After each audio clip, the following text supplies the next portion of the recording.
સ્મૂધી બનાવવા માટે ફ્રોઝન 2 કેળા લીધા છે, 2 તાજા કેળા લીધા છે અને 1 કપ દૂધ લીધેલું છે। એની મેં 4-5 બદામ, 4-5 કાજુ, 2 નંગ અંજીર અને 4-5 ખજૂર લીધા છે। આ મધ લીધું છે અને આ દૂધ લીધું છે। હવે આ મિક્સર જાર લઈએ છે। એની મેં સૌ પ્રથમ આપણે કાજુ, બદામ, અંજીર ને ખજૂર પલાળેલું છે તે લઈશું।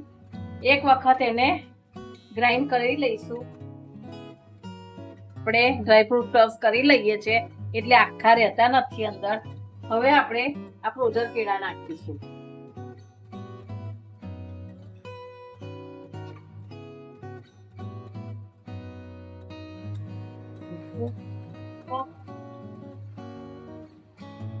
મેં આ 1 ચમચી જેટલું મધ લીધું છે તે પણ અંદર એડ કરી દઈશું।